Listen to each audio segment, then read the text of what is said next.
Itu kurang lebih kita diskusi. Saya berikan waktu terbentang luas untuk kita bisa bertukar pikiran.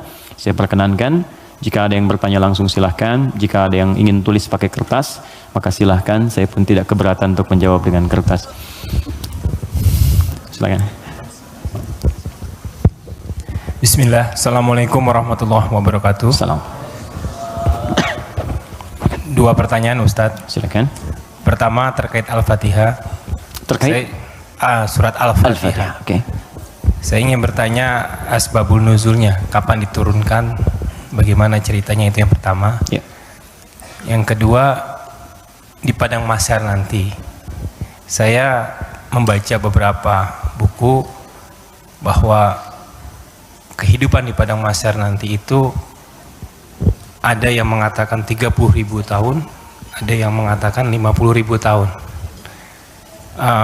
Bagaimana nasib kita itu? Tadi sempat Ustadz kutip sedikit. Saya ingin mendapatkan penjelasan bagi orang-orang mukmin khususnya yang ada di dunia ini, apalagi di zaman yang penuh fitnah ini, yang amannya bagaimana untuk menghadapi nanti itu. Terima kasih. Assalamualaikum warahmatullahi wabarakatuh. Oke. Pertama, asbabun nuzul, sebab turunnya surah Al-Fatihah. Saya berikan sedikit dulu informasi. Jadi ada dua jenis asbab di dalam fikih Islam. Kalau asbab itu terkait dengan turunnya ayat, sebab, asbab itu sebab. Jadi sebab itu bahasa Arab asalnya, diserap ke bahasa Indonesia menjadi sebab. Sebab turunnya Al-Quran disebut asbabun nuzul. Kalau sebab munculnya hadis disebut asbabul wurud. Maksudnya asbabul wurud namanya. Misal, pernah dengar hadis tentang isbal? Isbal itu pakaian yang melebihi mata kaki. Nah, itu apa sebabnya Nabi berkata hadis itu? Sebabnya apa? Nah, sebab namanya asbabul wurud. Dari pengetahuan sebab ini kita akan melihat sebuah kesimpulan hukum. Jelas ya? Baik, sekarang apa sebab turunnya Al-Fatihah? Penting diketahui tidak semua surah dan ayat dalam Al-Quran memiliki sebab asbabun nuzul, sebab turun. Bisa jadi itu sekedar perintah untuk ditunaikan secara langsung. Bisa jadi itu bacaan-bacaan praktek dalam ibadah ketika ibadahnya diperintahkan. Bisa jadi ada sebab turun ketika ada pertanyaan tertentu untuk menyelesaikan sebuah kasus. Al-Fatihah masuk pada bagian yang tidak ada asbabun nuzulnya, tapi menyertai perintah ketika diturunkan. Apa perintahnya? Salat. Diperintah salat ketika diturunkan. Nabi diperintahkan setahun sebelum hijrah, usianya 52 tahun. Jadi usia 53 tahun beliau hijrah kemudian ke kota Yathrib yang kelak menjadi Al-Madinah Al-Munawwarah. 13 tahun berdakwah di kota Mekah. Setelah usia 40 tahun diangkat menjadi Rasul, turunnya surah Al-Alaq. Setelah itu kemudian 12 tahun sebelum hijrah turunlah perintah salat. Saat perintah salat itu diturunkan, mesti ada bacaan yang dibacakan. Maka turunlah kemudian Al-Fatihah di situ. Saat turun di situ, kalimatnya Alhamdulillahi Rabbil Alamin, Ar-Rahmanir Rahim, Maliki Yaumiddin, Iyyaka na'budu wa iyyaka nasta'in, Ihdinas siratal mustaqim, siratal ladzina an'amta 'alaihim ghairil maghdubi 'alaihim waladdallin. Kemudian setelah turun digunakan dalam salat.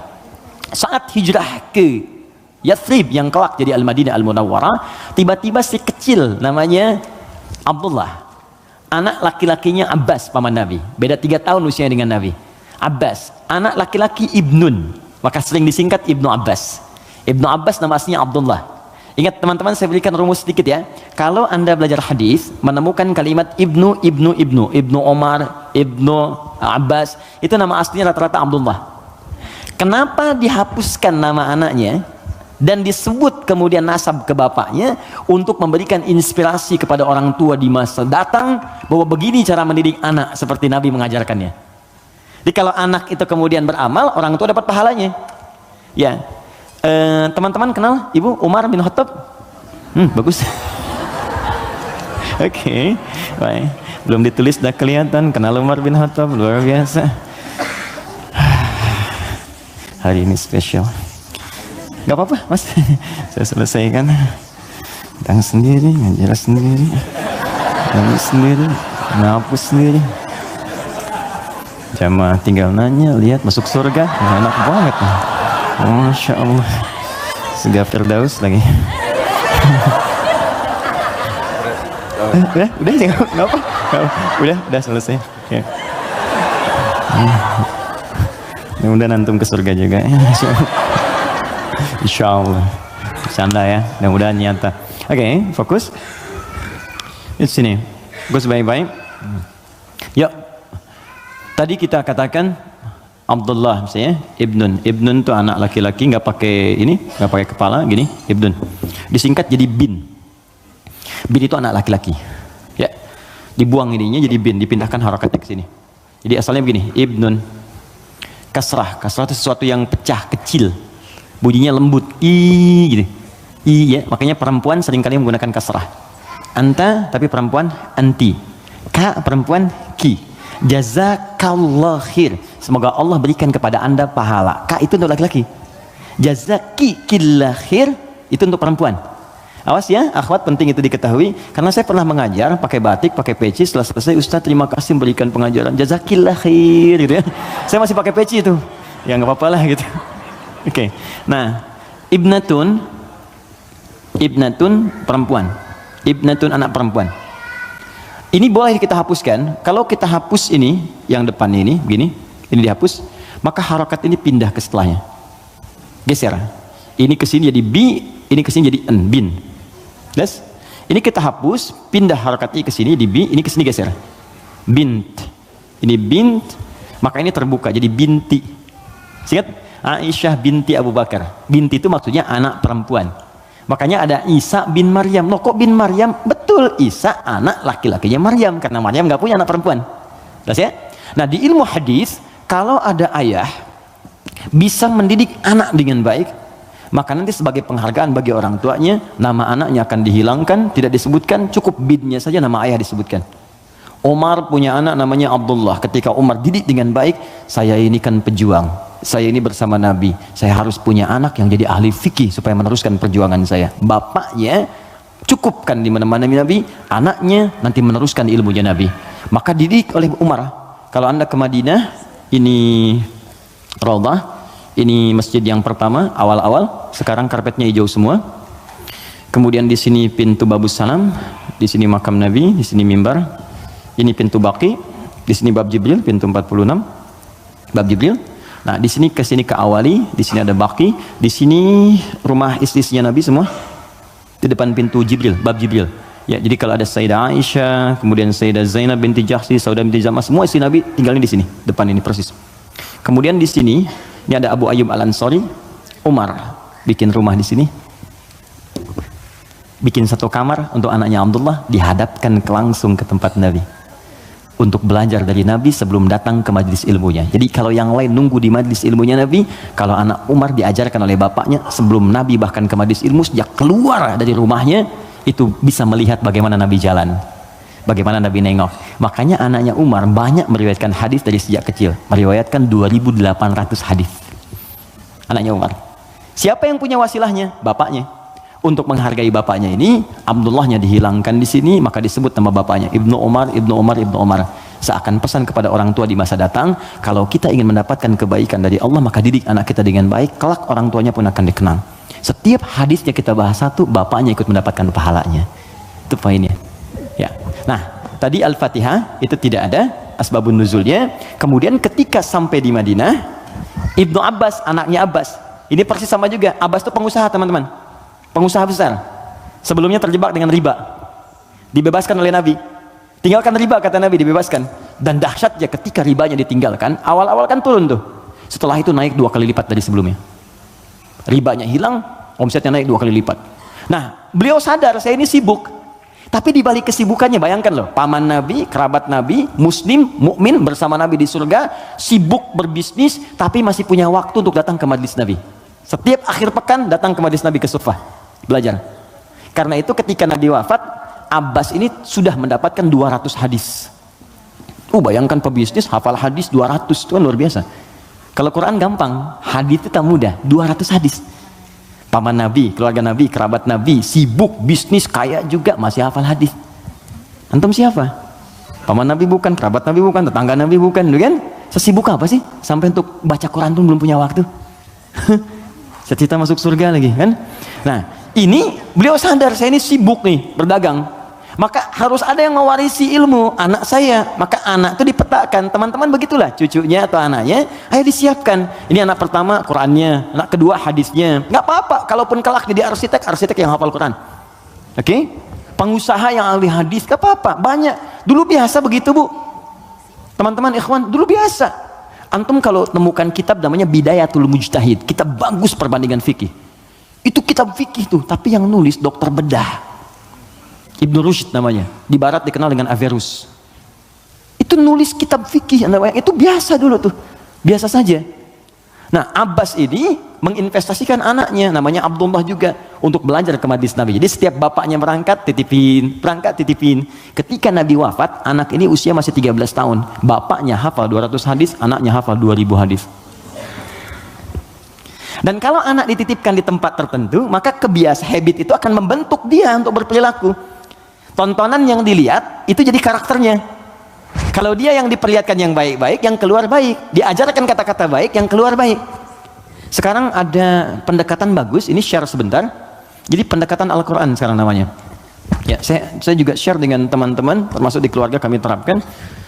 Kalau Anda ingin cepat anaknya hafal Quran, maka dia bisa dilatih dan dikondisikan dari sejak awal dengan lingkungan Quran. Misal, lahir dari 0 bulan, ketika lahir itu Anda kondisikan misalnya speaker aktif di rumah. Ya, dalam setiap 1 bulan dia dengar 1 juz. Bacakan aja 1 juz. Setiap 1 bulan, tapi jangan acak ya. Terurut. Misal bulan pertama juz 1, bulan kedua juz 2, pindah terus. Sampai bulan ke-30, usia dia 30 bulan, dia sudah mendengar 30 juz. Dan anak itu sejak mulai dilahirkan, organ pertama yang berfungsi kata Al-Quran, itu pendengarannya.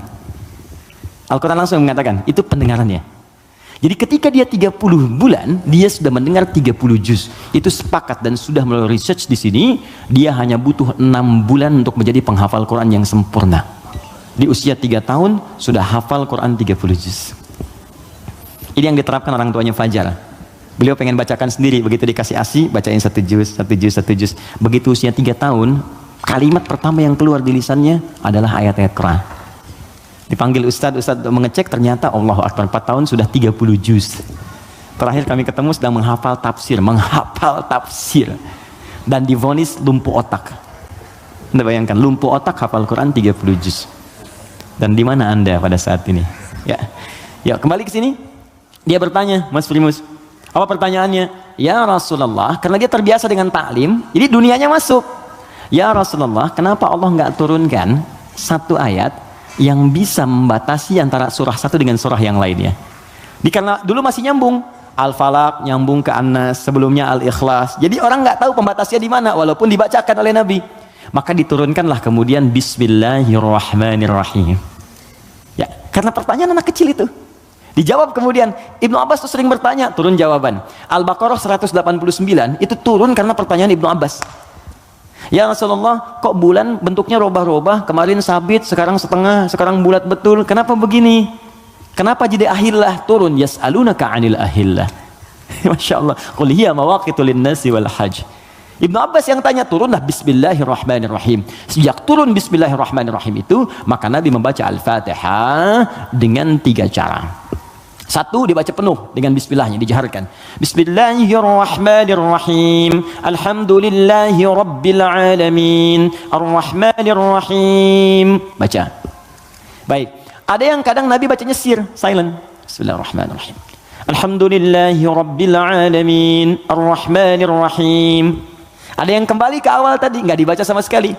Alhamdulillahi rabbil alamin. Ar-Rahmanirrahim. Maliki yaumiddin.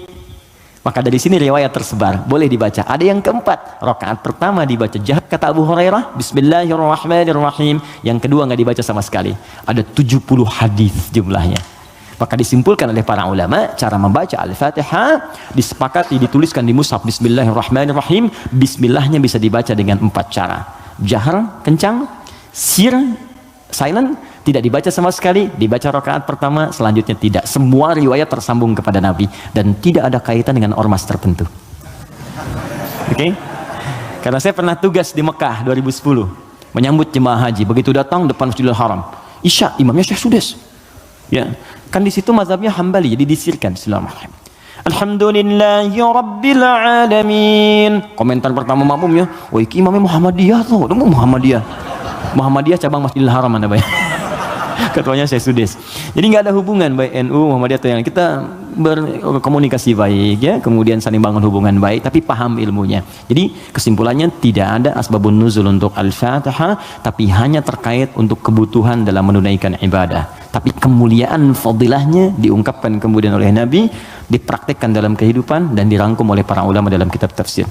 Sampai sini bisa dipahami?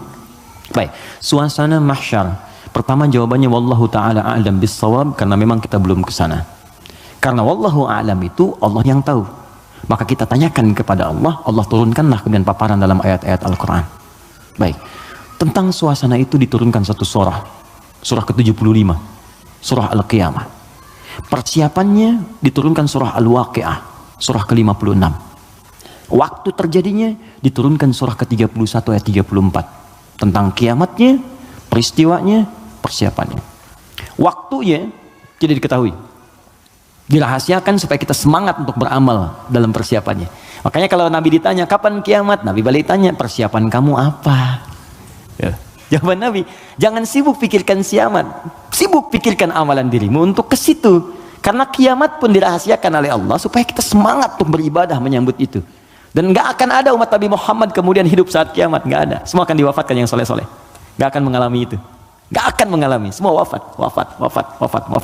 Maka turun Quran surah ke-31 ayat 34. Innallaha indahu ilmus sa'ah. Sungguh hanya milik Allah pengetahuan tentang waktu tepatnya terjadi kiamat. Sa'ah. Tuh diksi Al-Quran tuh indah sekali. Kiamat tuh kan di Quran banyak. Malik yaumuddin kiamat. La uqsimu bil yaumil qiyamah, yaumul qiyamah. Yaumul ba'ts, hari kebangkitan. Tapi ketika menunjuk waktu pakai sa'ah. Innallaha indahu ilmus sa'ah. Sa'ah itu kalau sekarang jam. Di jam itu ada menitnya? Ada detiknya? Ada. Bahkan sampai ke menit detiknya hanya Allah yang tahu. Di sini ada 5 hak prerogatif Allah. 5 yang tidak diketahui oleh siapapun, bahkan even itu malaikat. Makanya di hadis Muslim nomor hadis ke-8, malaikat bertanya pada Nabi, mata sa'ah, kapan terjadi kiamat? Kata Nabi, mal mas'ulu anha bi'a'lama minas sa'il. Yang ditanya tidak lebih tahu daripada yang bertanya. Anaknya yang dekat dengan Allah, yang tahu. Nah ini ingin menegaskan bahkan saya pun malaikat yang paling dekat dengan Allah nggak tahu kapan terjadinya. Apalagi dukun yang kemudian tiba-tiba ada di bumi. Ya, ahli langit pun nggak tahu masa ahli bumi kemudian tiba-tiba bisa menerawang.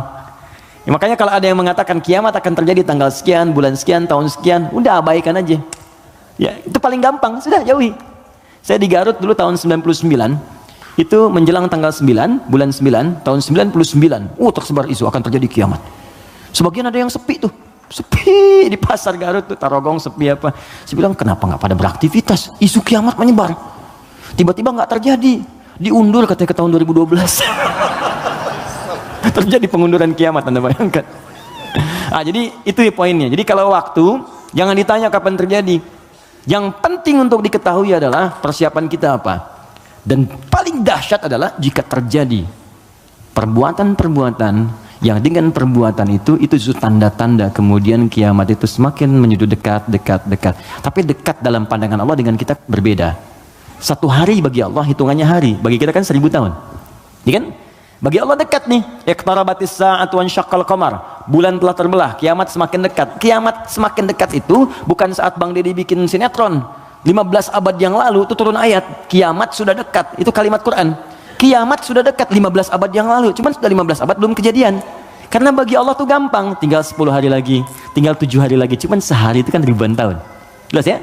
Maka jangan dipikirkan waktunya. Tapi Nabi kemudian ditanya oleh malaikat, ma amaratuha, apa tanda-tandanya? Ya, idza talidal amatu rabbataha, jika sudah budak melahirkan tuannya. Wa antaral khufatal arata, ya, jika seorang budak melahirkan tuannya, jika engkau melihat seorang penggembala bertelanjang kaki, telanjang dada, kemudian berlomba-lomba meninggikan bangunan, ya, budak melahirkan tuannya, itu ada yang menyebutkan suasana sudah mulai terbalik.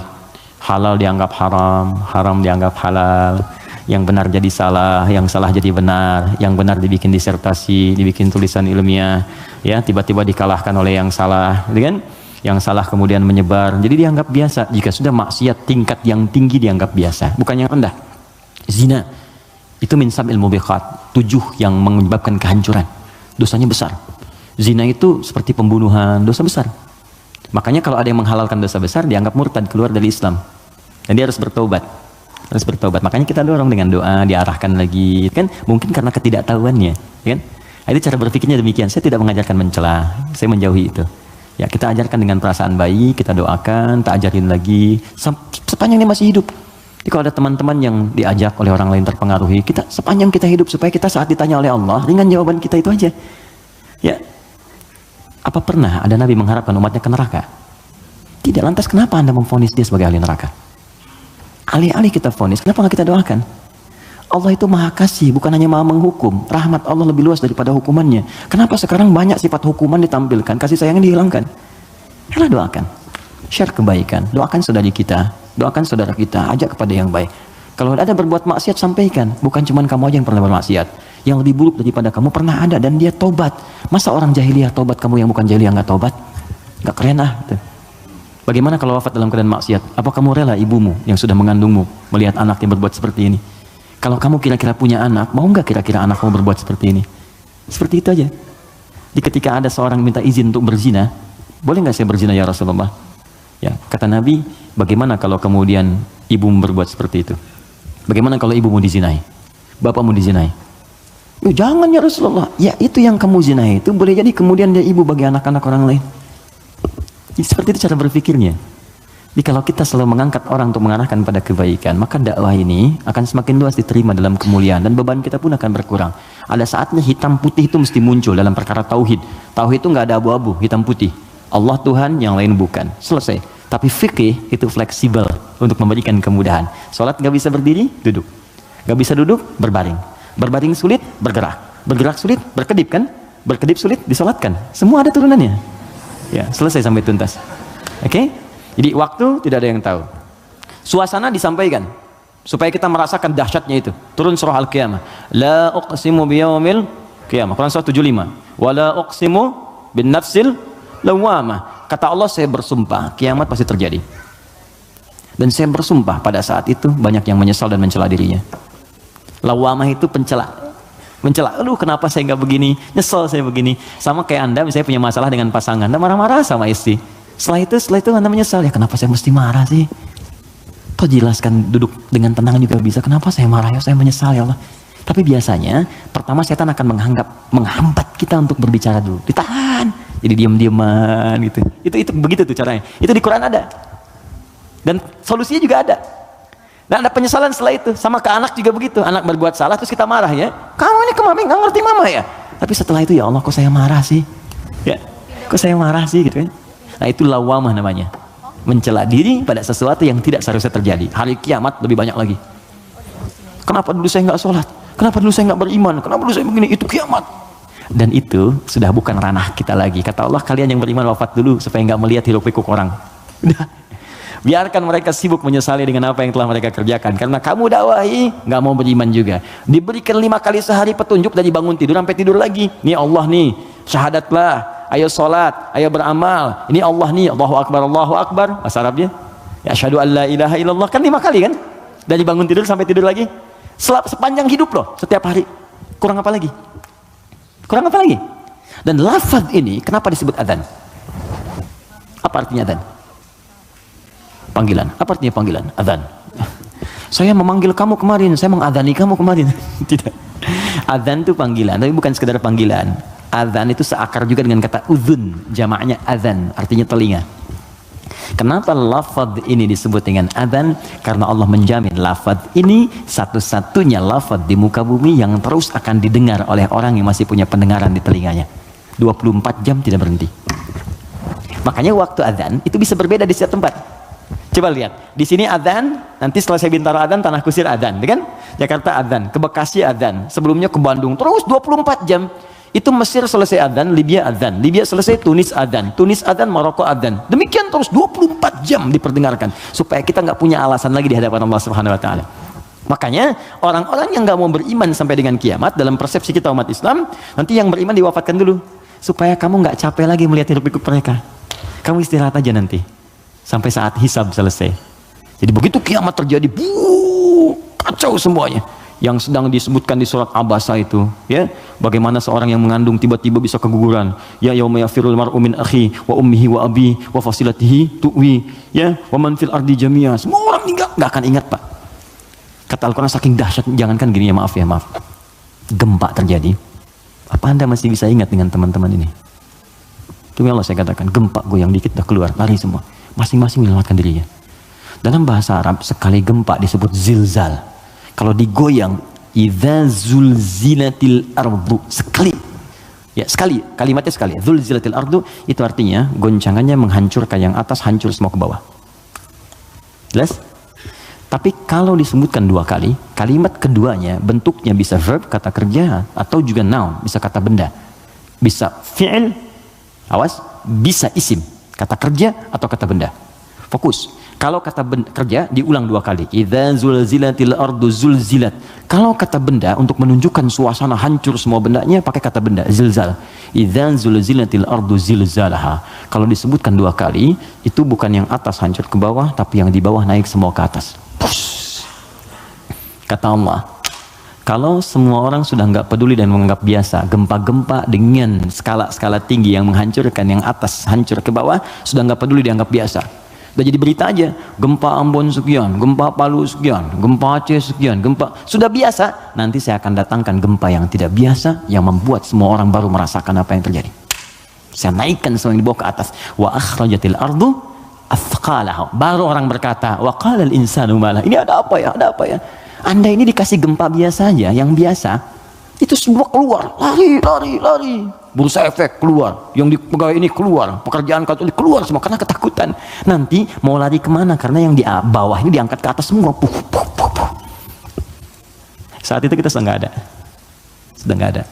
Karena orang beriman oleh Allah tuh diistirahatkan. Istirahat dulu aja, biar hancur semua dulu. Terus baru dibangunkan lagi, muncul lagi. Itu di surah Qiyamah. Al-Qiyamah, suasananya di Abasa ada. Terus cara berbekalnya, bukalah kemudian surah Al-Waqi'ah. Makanya sering kita diminta baca Al-Waqi'ah. Kan berurut tuh, 55, 56, 57 kan? 55 apa? Ar-Rahman, kan? Nah, jangan dibaca saat pernikahan aja, ya. Saat lamaran baca Ar-Rahman. Sekarang tuh keren, tapi saya senang, bagus-bagus sekarang pakai Al-Quran, ya. Sampai ada seorang kiai kedatangan 3 orang, ya, untuk melamar putrinya, cantik, bagus, soleha. 3 orang datang melamar, pertanyaan pertama Quran. Anda siapa namanya? Saya Anas, Pak. Bagus, baca surat Anas. Ya bagus katanya. Yang kedua siapa namanya? Saya Torik, Pak. Ya, baca At-Torik. Baca bagus ya. Yang kedua belum disuruh udah pucat tuh. Adik siapa namanya? Saya Imran, Pak. Tapi dia pintar. Tapi panggilan sehari-hari kulhu, Pak. Ya Allah, udah sini. Oke, jelas ya Mas Bima? Oke, jadi baca surat Al-Waqi'ah untuk berbekal. Wa ashabul yamini wa ashabul yamin. Yang pegang tangan di tangan kanannya saat kiamat itu enak banget, tinggal menikmati surganya. Ada yang pertamanya sabiqun, yang duluan masuk surga. Tapi mereka golongan sedikit. Jangan diratapi ya sedikit saya nggak masuk. Bukan, masuklah ke dalam golongan sedikit itu. Nanti ditafsir di ayat lain, bagaimana cara masuk ke dalam golongan itu? Ditafsir di An-Nisa, Quran surah keempat ayat 69, paling kanan pertengahan. Wa may yuti'illaha wa rasul, siapa yang mau taat kepada Allah dan Rasulnya, fa ulaika ma'al ladzina an'amallahu 'alaihim, maka mereka akan disertakan dengan golongan sedikit. 4 golongan saja. Minan nabiyyina, dengan semua nabi. Jadi ada orang yang tinggal di surga sekomplek dengan semua nabi. Dari Nabi Adam sampai Nabi Muhammad SAW. Enak tuh. Kamu tinggal di mana, akhi? Surga biasa. Tangannya siapa? Ya, depan saya Nabi Ibrahim. Masya Allah. Belakang saya Nabi Musa. Samping kiri saya tuh ganteng-ganteng Nabi. Dulu kan ente nonton ganteng-ganteng serigala. Ini ganteng-ganteng Nabi. Nabi Yusuf. Kanan saya Nabi Muhammad SAW. Nah, itu yang bisa menyatu dengan itu 3 golongan. Ya, siapa dia? Siddiqina wasyuhada'i wassalihin. Siddiqin itu orang jujur. Yang dimaksud jujur di sini adalah jujur mempraktekkan bimbingan Quran dimanapun dia berada. Anda misalnya aktif di dewan, kata Quran jujur, praktekkan jujur, benar, jaga kebenaran, tawadhu, sabar, praktekkan semuanya. Sampai gak apa-apa, capek itu wajar. Capek itu emang dunia untuk capek. Dunia itu tidur aja capek. Sementara aja. Nanti kalau sudah selesai, tenang kita. Dunia ini capek, sedang tidur dibangunin capek. Nanti kalau udah selesai, nggak akan bisa dibangunin lagi. Bener? Memang tempatnya capek, baru tidur, bangun lagi. Ntar kalau udah tugas kita selesai, beres, tinggal nunggu aja akhirnya begitu selesai. Wah enak, nggak akan bangun lagi. Kalau udah selesai, dibangunin juga percuma, nggak akan bangun. Nah udah istirahat, waktunya tiba. Nggak apa-apa, capek dulu aja. Ada waktunya kita tinggal menenun dan mendapatkan apa yang kita telah tenun selama ini. Tenun di dunia, dan panen saat kita kembali kepada Allah. Makanya orang-orang baik itu saat meninggal itu ditampakkan pahalanya. Sehingga, itu, oh ya betul. Nah, jadi saat mendapatkan itu, penampakan pahala, tenang dia, nyaman. Karena nyaman itu udah nggak ingat meninggal. Karena nggak ingat itulah perasaannya tenang, seakan-akan tenang, nggak sadar, udah lepas dari rohnya. Itu ada di Quran, di surah ke 89 ya, di 89 di ayat ke-27 sampai 30. Al-Fajr. Ya ayyatuhan nafsul mutmainnah, irji'i ila rabbika radiyatan mardiyah. Hei jiwa yang sedang tenang ya tenang aja, tenang ngelihat pahalanya. Banyak ya Allah, alhamdulillah. Lagi tenang-tenang begini tiba-tiba diambil ya nyawanya. Selesai. Irji'i ila rabbika radiyatan mardiyah. Cepat pulang ke sini kepada Rabbmu. Aku ridha dengan amalmu, engkau pun akan ridha dengan pemberianku. Fadkhuli fi ibadi, engkau masuk dalam golongan hambaku terbatas. Wadkhuli jannati, aku siapkan surga untukmu dari sekarang. Semoga kita diberikan bagiannya insyaallah. Assalamualaikum Ustaz, Assalamualaikum warahmatullahi wabarakatuh. Bagaimana caranya untuk mempunyai self control yang baik? Saya merasa saya selalu mendapatkan apa yang saya mau, tapi ada satu kendala sehingga saya tidak bisa mendapatkan hal tersebut. Bagaimana supaya saya bisa mengendalikan ego saya? Baik, ada dua caranya. Pertama, Al-Quran menganjurkan untuk merenungkan setiap tindakan yang kita lakukan, akibatnya akan seperti apa. Merenungkan akibat dari sebuah tindakan disebut tadabbur namanya. Dari dabara, sesuatu yang di belakang, tadabbur. Jadi kalau mau berbuat, difikirkan dulu. Ya. Makanya ada kisos di Islam. Kisos itu diturunkan sebetulnya untuk merenungkan. Sebelum berbuat, rasakan hal yang sama saat Anda kemudian mendapati itu. Turunlah Quran surah kedua, Al-Baqarah, dari ayat 178 sampai kemudian ayat ke 182. Sebelum sampai kemudian di ayat 183-nya untuk puasa.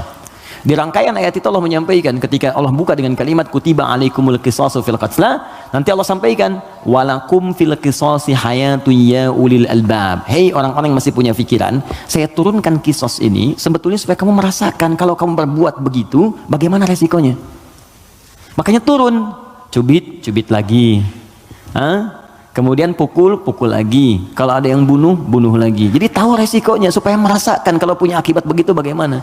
Di pelajaran pentingnya bukan karena kisosnya, kata Allah itu bisa menjaga nilai kehidupan. Jadi kalau orang tahu kalau mencoba membunuh akan dibunuh lagi, dia gak akan membunuh. Gitu. Kalau orang tahu merasakan rasa kesakitnya dicubit, dia gak akan nyubit. Karena itu kata Quran, bahasa paling damainya adalah pikirkan dulu sebelum berbuat. Apa akibatnya? Nah sekarang coba teman-teman yang egonya nggak bisa dikontrol misalnya kan, coba pikirkan dulu. Kalau kira-kira orang lain menerima perlakuan seperti yang Anda lakukan sekarang, bagaimana rasanya? Anda diperlakukan begitu seperti apa? Istri mau marah sama suami mau marah sama istri, sebelum marah pikirkan dulu, kira-kira kalau saya marah, bagaimana perasaannya? Kalau saya dimarahi, bagaimana rasanya? Itu yang pertama. Kalau itu belum bisa meredakan sedikit, karena memang setan menguasai, maka Nabi berikan jalan. Pertama, fasta'idz billahi minasyaitonir rajim. Istighfar dulu. Minta kepada Allah supaya dijauhkan dari setan. Kalau bahasa doanya, Rabbi inni a'udzubika min hamazatis syayatin wa a'udzubika ayyahdurun. Kalau bahasa kitanya, saya nggak hafal Ustaz bahasa Arabnya, boleh pakai bahasa Indonesia. Ya Allah, mohon lindungi aku dari pengaruh setan sekarang ya Allah. Jangan sampai dia hadir menguasai jiwaku. Ya, kalau belum reda, sedang berdiri, duduk kata Nabi. Duduk belum selesai, berbaring sebentar, pikirkan dulu. Belum tenang, wudu, karena api hanya bisa dipadamkan dengan air. Pelan-pelan. Yang terakhir, kalau belum mempan juga, perhatikan bahasanya, indah sekali. Bagaimana kalau sangat Anda sedang tidak bisa mengontrol ego itu, lalu Anda berbuat maksiat, Anda wafat. Itu aja. Itu rumus di Quran surah ke-67 ayat yang kedua. Walladzi khalaqal mauta wal hayata liyabluwakum ayyukum ahsanu amala. Dialah Allah yang menciptakan kehidupan dan kematian supaya menguji yang masih hidup supaya banyak berbuat baik. Artinya kalau sedang berbuat maksiat, pengertian terbaliknya, coba pikirkan Anda akan wafat. Apa enggak enak dicatat di catatan malaikat maut kan? Ya, begitu dicatat meninggal dalam keadaan marah-marah. Enggak enak banget. Terus dibuka lagi di hari kiamat semua orang lihat. Kan enggak enak. ke pengajian tiap pekan, ngaji, sholat, azan lagi, meninggal dalam keadaan marah-marah gitu. Kan gak enak banget dibuka semuanya. Makanya bertobat dari sekarang, sensor. Ya teman-teman kan ada adegan yang nggak baik kan disensor, ya kan? Dubbing, suara yang kurang jelas dubbing. Ya, sekarang itu kata-kata maksiat kita sensor dari sekarang mumpung belum meninggal, supaya filmnya nggak dibuka di hari kiamat. Ya saat hisab kan dibuka semua. May ya'mal mithqala dzarratin khairan yarah wa may ya'mal mithqala dzarratin syarran yarah. Yang sedikit pun baik akan ditampakkan, yang jelek akan diperlihatkan. Maka yang buruk-buruk kita hilangkan dari sekarang. Wallahu taala a'lam bissawab. Saya ingin bertanya, saya ingin jawab. Jika saya datang sholat berjamaah telat, Ustadz, jika saya datang sholat berjamaah telat, pertanyaan saya, kenapa Anda telat? Orang lain bisa tepat, Anda telat, kenapa? Ayo ya, kita coba sesuaikan. Saat imam sudah mulai bacaan sholat, oke? Satu, ada 3 pertanyaan. Bila imam akan segera ruku, apakah saya boleh baca doa iftitah dulu, lanjut al-fatihah? Gini, ruku itu saya pernah jelaskan, itu seakar dengan kata rakaat, berasal dari kata ruku. Artinya kalau imam sudah mendapatkan ruku ya, Allahu Akbar ruku, lalu Anda ikut ruku. Nah kalau Anda sudah ikut ruku itu artinya Anda dapat 1 rakaat. Paham ya? Dapat 1 rakaat. Nah sekarang persoalannya adalah ketika imamnya masih berdiri terus tahu akan ruku dari bacaan jahar kelihatannya ya, walam yakul lahu kufuwan ahad, mau ruku nih, Anda datang takbir Allahu Akbar. Apa yang harus saya lakukan Ustaz? Kalau masih sempat baca Al-Fatihah 3 ayat saja. Bismillah, Alhamdulillah, Ar-Rahmanir-Rahim. Langsung ke Al-Fatihah. Lewati iftitahnya. Langsung. Bismillahirrahmanirrahim, Alhamdulillah Rabbil Alamin, Ar-Rahmanir-Rahim. Langsung takbir, lagi kemudian ruku, ikuti imam. Itu sah. Kenapa? Karena ukuran surah dalam Al-Quran yang paling pendek itu 3 ayat. Al-Kautsar.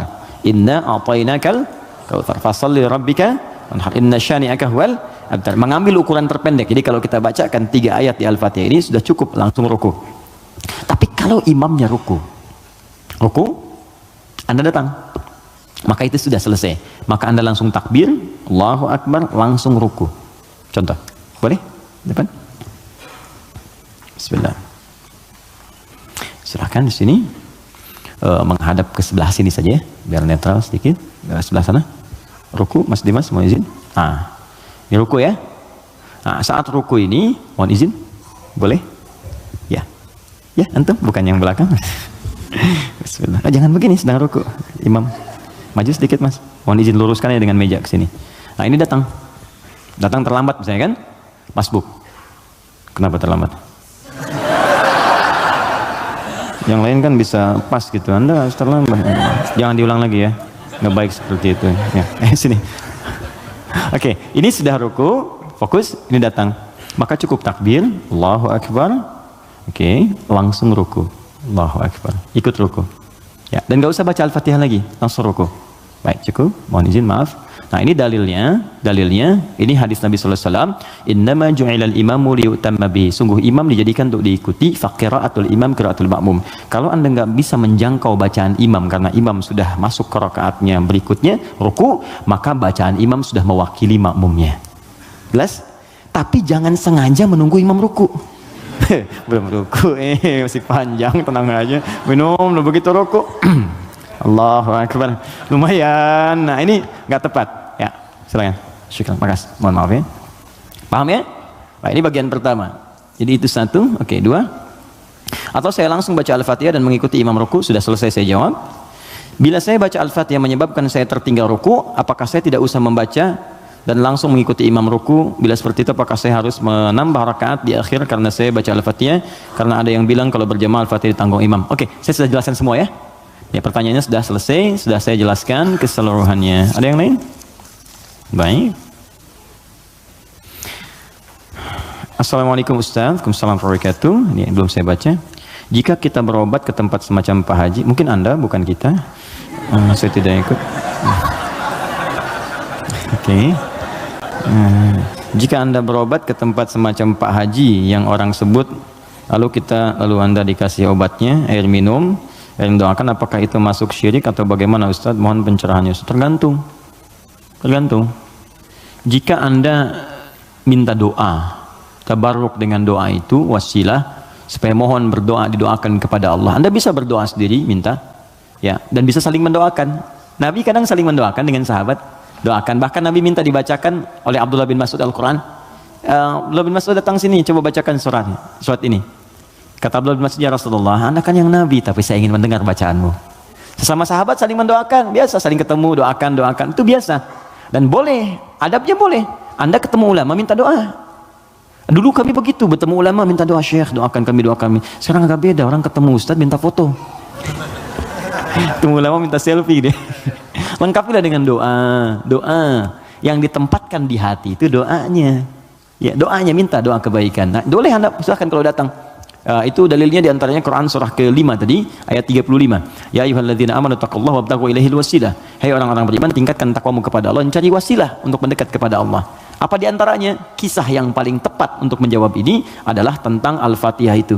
Jadi ada seorang yang sakit tadi, ya, kepala suku di Arab, sakit kemudian zaman itu, lalu dia minta kepada para sahabat, ngutus ajudannya, ya, untuk bertanya, ada nggak yang bisa menyembuhkan? Kata sahabat, Allah yang sembuhkan. Datang didoakan dengan baca Al-Fatihah. Itu kan paling gampang. Ketika didoakan itu dengan baca Al-Fatihah, sembuh. Saat sembuh itu dikasihlah kemudian kambing beberapa ekor. Takut, dibawalah kepada Nabi. Ini indah sekali. Dilaporkan kepada Nabi karena takut kambing itu gratifikasi. Tuh, ini bagus sekali. Jadi takut nih, saya takut salah nih, dibawa ke Nabi. Nabi, tadi ada orang sakit, terus minta bantuan. Saya ingat ajaran Anda, baca Al-Fatihah, saya bacakan. Habis itu dikasih kambing begini. Nabi langsung senyum, ketawa, tabassama dhahikan. Gitu ya, kurang lebih. Kata Nabi, tahu dari mana engkau Al-Fatihah bisa punya manfaat seperti itu? Maka kata Nabi, bagikan kambingnya, coba berikan aku bagiannya. Maksudnya Nabi, yuk kita nikmati sama-sama itu. Silakan kita nikmati, syukur kepada Allah Subhanahu wa taala. Ini artinya dalil yang membolehkan kita datang minta doa misalnya. Ya, ke orang soleh, ulama. Tapi syaratnya kita pun berdoa dulu, minta sama Allah. Minta. Lalu Allah lebih senang kita minta kepada Allah dengan bahasa hati kita. Setelah itu kita berwasilah minta pada orang soleh yang baik, minta kebaikan. Lalu dia doakan kepada kita semua. Jelas sampai sini? Baik. Kalau ada yang khusus semacam tertentu, ada pengaruh jin atau apa, biasanya dia diangkat tuh, mengangkat sesuatu yang bukan dari tempatnya. Ini bukan dari tempatnya, saya angkat, ini spidol, tempatnya bukan dalam gelas, lalu saya angkat. Jin tempatnya bukan di tubuh kita angkat. Bahasa Arabnya raka, ya, raka atau raka yaraki tarqiyatan wa ruqyatan, maka disebut ruqyah namanya.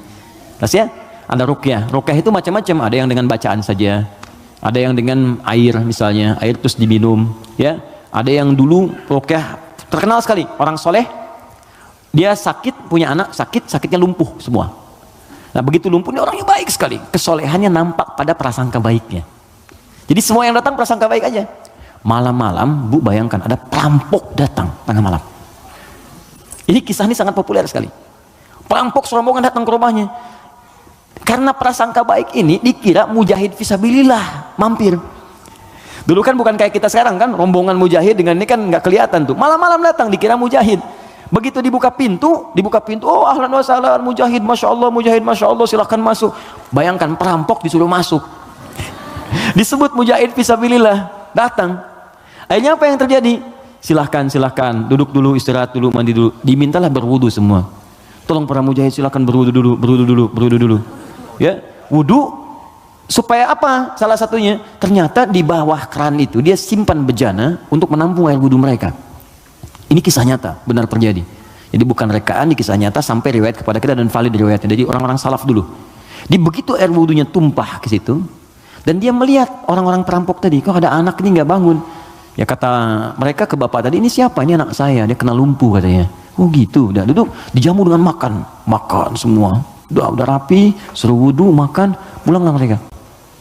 Nah, begitu pulang, ini yang menarik.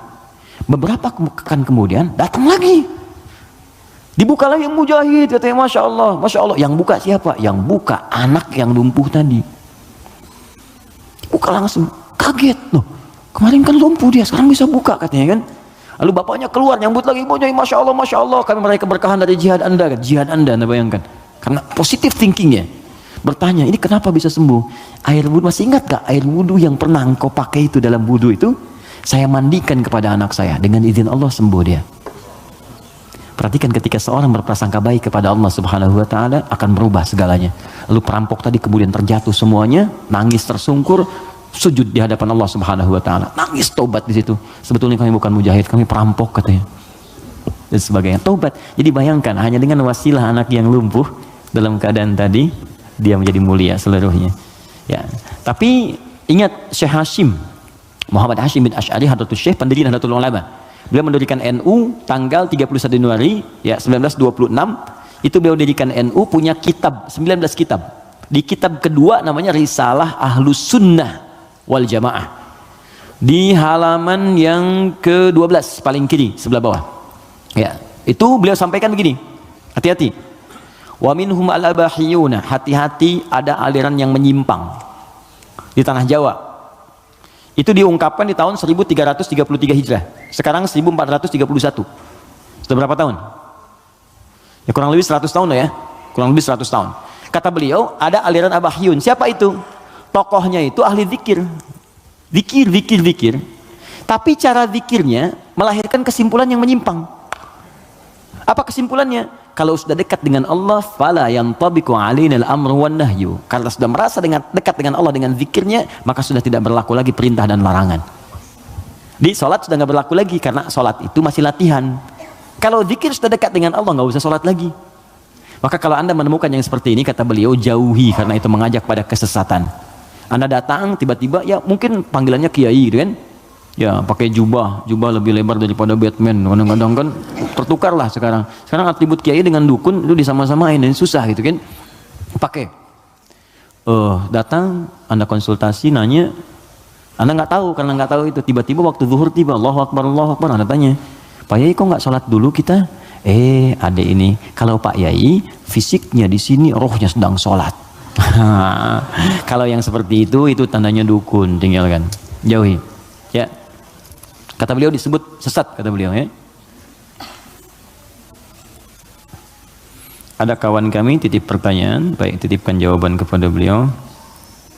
Dulu dia pencaharian utamanya jadi bandar judi. 2 tahun lalu dia tobat, alhamdulillah, mau hijrah. Dia membuat bisnis kain yang bidangnya halal, sembako. Tapi sumber modalnya masih dari sumber judi. Waduh. Ya. Pertanyaan, apakah bisnis sembako tersebut otomatis haram juga? Jika ya, bagaimana cara membersihkannya? Sedangkan itu mata pencarian dia satu-satunya. Quran surah ke-51 ayat 22. Paling kanan pertengahan. Wa fis samaa'i rizqukum wa ma tu'adun. Hei seluruh manusia, sebelum engkau lahir, rezeki kamu telah aku tetapkan di langit dan aku janjikan akan diberikan. Kaidah pertama. Dikata Allah, rezeki kita itu sudah teratur, nggak akan tertukar. Nggak akan tertukar. Ada putri yang tertukar, ada menteri yang ditukar, tidak ada rezeki yang tertukar. Rezeki nggak ada yang tertukar. Jadi ini pun memberikan pesan kepada kita, jangan pernah mencuri. Jangan pernah mencuri karena buang-buang energi. Ya mohon maaf, nggak akan pernah rezeki kita diambil orang, pasti balik. Pasti balik. Hanya ada rezeki orang dititipkan pada kita, itu ada. Ada. Ini rezeki saya bukan minuman ini? Bukan. Rezeki saya itu kalau sudah masuk ke dalam kerongkongan saya. Mungkin ini rezeki orang, cuman di atas namakan saya saat ini ada di sini. Kalau saya nggak minum, kan yang minum orang lain. Bisa Mas Dimas, bisa yang lain dan sebagainya, itu kan? Oke, jadi yang pertama, jangan pernah kita berpikir untuk berbuat curang demi mendapatkan rezeki. Karena dengan yang baik pun akan dapat. Kalau Anda bisa mendapat dengan cara yang halal, kenapa mencari dengan cara yang haram? Paham ya? Makanya Allah batasi kita, jangan cari yang haram, rugi nanti kamu. Ya sudah, harus dikembalikan lagi kepada yang berhak. Setelah itu menderita juga.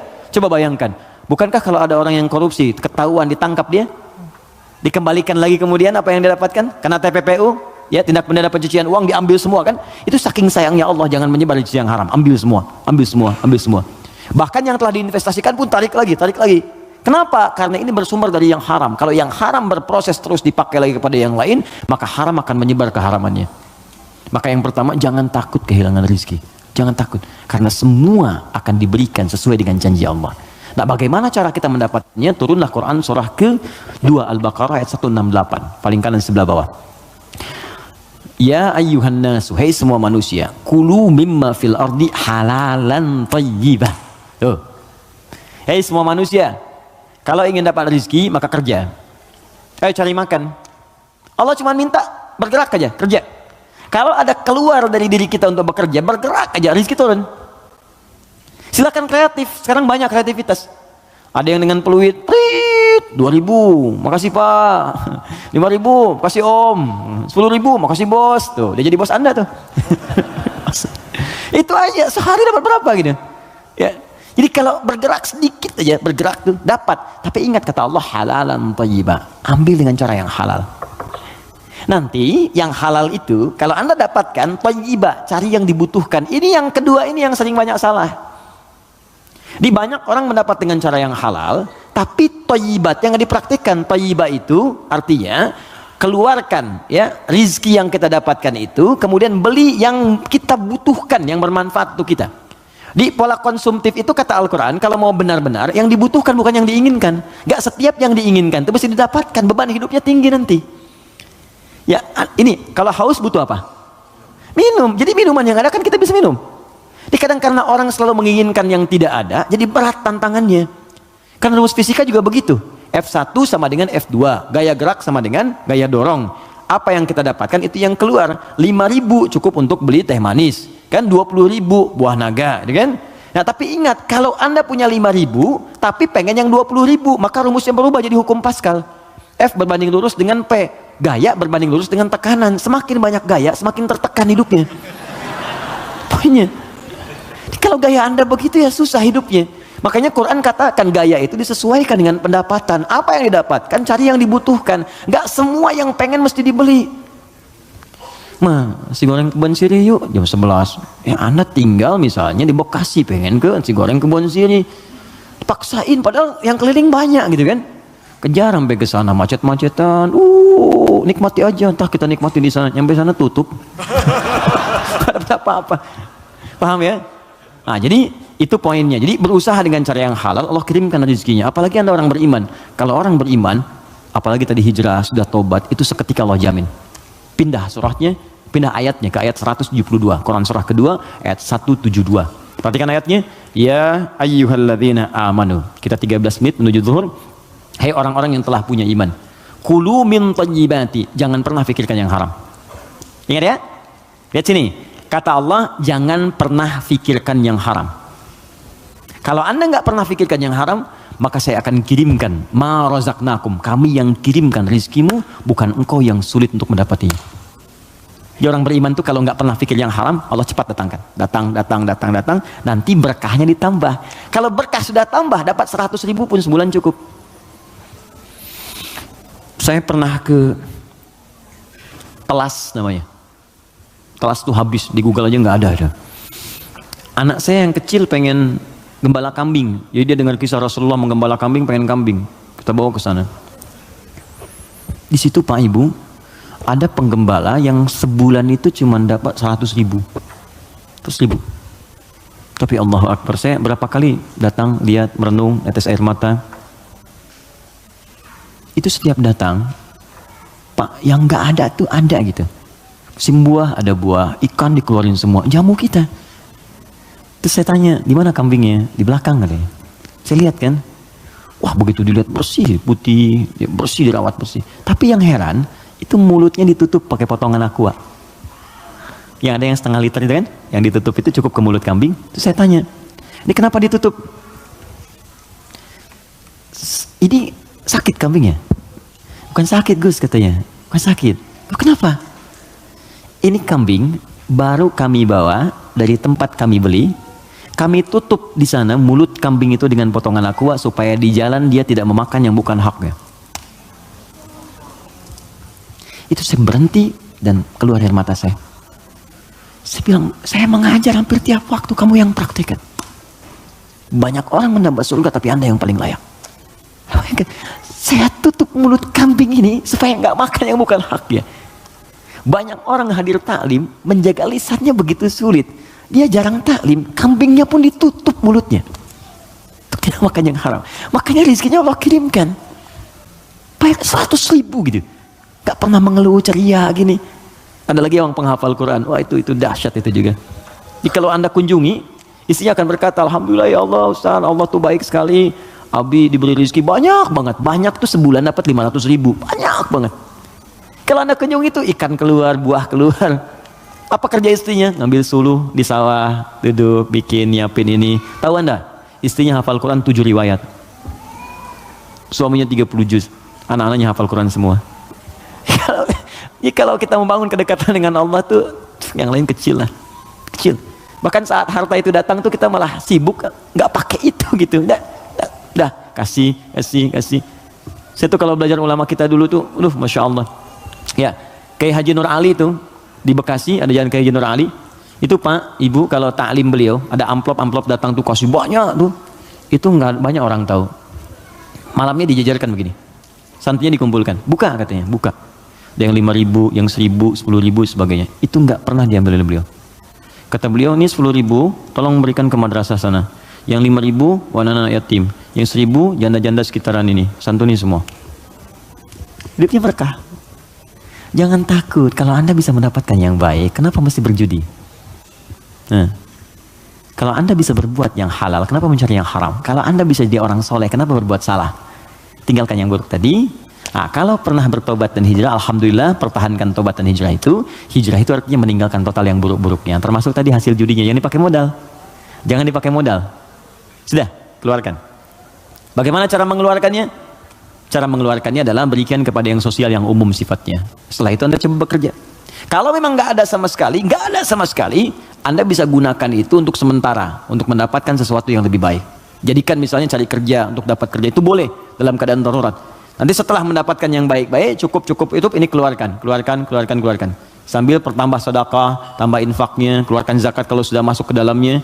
Itu seperti itu akan menutup yang kurang-kurangnya. Walakum ru'usum ma qad salaf. Ya, yang dulu-dulu akan ditutup oleh Allah. Sudah selesai semuanya. Yang sekarang akan dibuka. Tapi kalau Anda jadikan andalan itu, maka itu tetap akan menanam perasaan buruk di dalam jiwa kita. Jadi kalau harta kotor itu masuk ke dalam tubuh kita, jadinya begini. Quran surah 6 ayat 25. Wa fi adhanihim waqra. Dia akan beredar dengan darah. Kalau masuk ke telinga jadi daging, dia akan menutup sumber kebaikan. Kalau ke mata, awas. Wa ala absarihim ghishawah, akan menjadi penghalang. Nanti kalau masuk ke dalam tubuh kita, fi qulubihim marad, ada penyakit, maka lengkaplah khatamallahu ala qulubihim wa ala sam'ihim wa ala absarihim ghishawah. Kalau dimakan oleh keluarga, maka jadi bara neraka nantinya. Andanya mungkin merasa biasa, anak-anak mulai sulit diingatkan sholat, mulai sulit baca Al-Quran, mulai sulit menghafal dan sebagainya.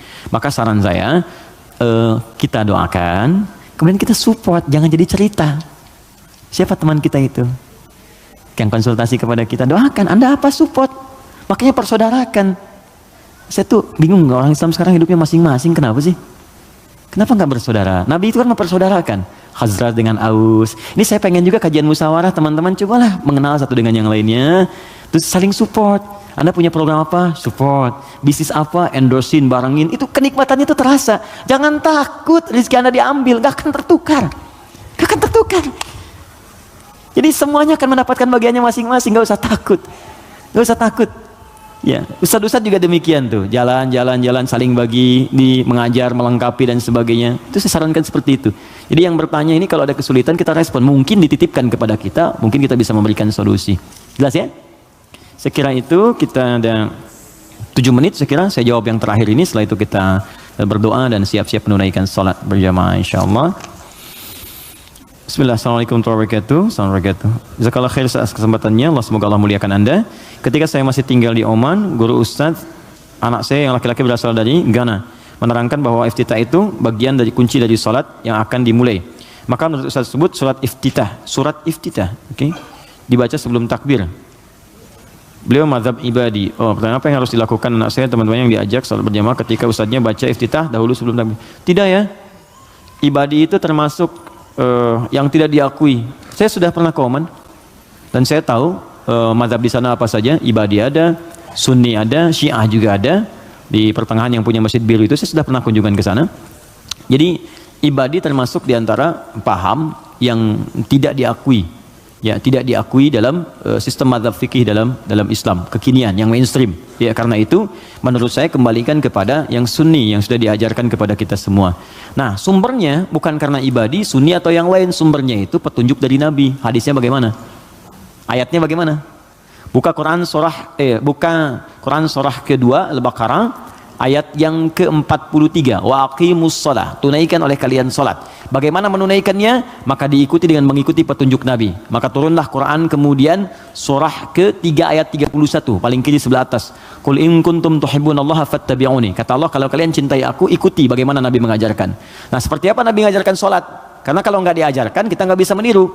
Maka buka hadis Muslim nomor hadis 397, buka Al-Bukhari nomor hadis 711. Dari kisah siapa? Sahabat Abu Hurairah. Siapa yang menunjukkan? Khalid bin Rafi' Az-Zuraiqi. Bagaimana bunyinya dari Nabi? Bunyinya kurang lebih begini.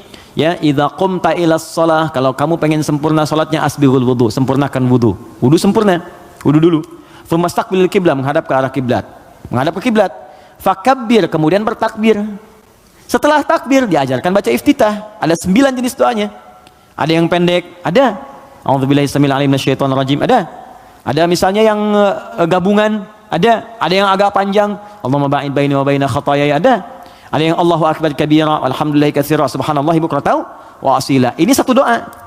Satu doa. Kalau Anda bacakan lagi wajjahtu, itu dua doa digabungkan jadi satu.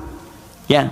Ada 9 jenis doa iftitah itu, panjang sekali. Yang panjang, pendek. Kenapa ada pendek, menengah, panjang? Supaya sesuai kondisi. Jadi kalau kita sedang buru-buru di perjalanan, di airport misalnya, atau di stasiun, kita sedang menunggu misalnya kereta atau pesawat sedang tunggu, jangan yang panjang-panjang, yang sedang aja, yang pendek. Allahu akbar kabira alhamdulillahi katsira subhanallahi bukratan wa asila, langsung Al-Fatihah, kan? Atau kita bacakan a'udzubillahi samil alim minasyaitonir rajim, dah langsung Al-Fatihah. Ya, pendek sekali. Pendek sekali. Ya, jadi begitu kita kemudian bacakan, masuklah Al-Fatihah. Tsumma Fatihatul Kitab, kemudian baca Al-Fatihah. Tsumma mata yasara minal Quran, kemudian bacakan apa yang paling ringan yang bisa kita bacakan. Surat pilih setelah Al-Fatihah. Tsumma falyarka, setelah itu kemudian kamu ruku. Ya, hatta tatma'inna raqian. Jangan dulu kamu bangun sampai kamu tenang rukunya. Semuanya lengkap. Dijelaskan dari awal, dari wudu sampai salam selesai. Dan tidak pernah dijelaskan oleh Nabi baca iftitah sebelum takbir. Ya, iftitah itu tempatnya setelah bertakbir. Takbir baru iftitah. Adapun Anda ingin baca bismillah sebelum takbir, boleh mengambil hadis umum. Apa hadis umumnya? Kullu amrin dzibalin la yubda'u fi bismillahirrahmanirrahim fa huwa abtar. Setiap perbuatan baik yang tidak dimulai dengan bismillah maka terputus nilai pahalanya. Ustaz, tapi kan Nabi nggak contohkan. Tahu dari mana? Nabi nggak contohkan. Itu bukan nggak dicontohkan, saking jelasnya nggak usah dicontohin lagi. Paham? Pernah Anda lihat Nabi makan apel habis baca bismillah? Pernah Anda lihat Nabi baca pakai pakaian baca bismillah? Tidak ada hadis contohnya. Tapi kalimat umumnya ada. Untuk makan, baca bismillah, makan apa saja. Gak usah dirinci. Jadi semua perbuatan baik itu dalilnya. Jelas ya? Tapi sholatnya dibuka dengan takbir. Baru dimulai hukum sholat itu saat dibuka dengan takbir. Ditutup kemudian dengan salam. Kalau digoda setan, ta'awudz ada. Fasta'idz billahi minasyaitonir rajim. Makanya ada orang sebelum sholat baca ta'awudz. Ada yang baca an-nas. Karena dia berdoa minta supaya setan dijauhkan dari pengaruhnya saat sholat. Paham di sini?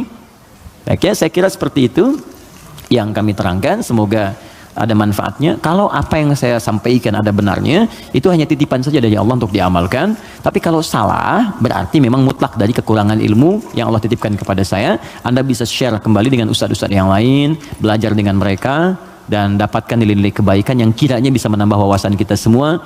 Pesan saya, jangan saling mencela, jangan saling merendahkan, belajar yang baik, saling tolong-menolong dalam kebaikan, bersahabat yang baik. Mungkin itu yang bisa memberikan hidayah dalam hidup kita.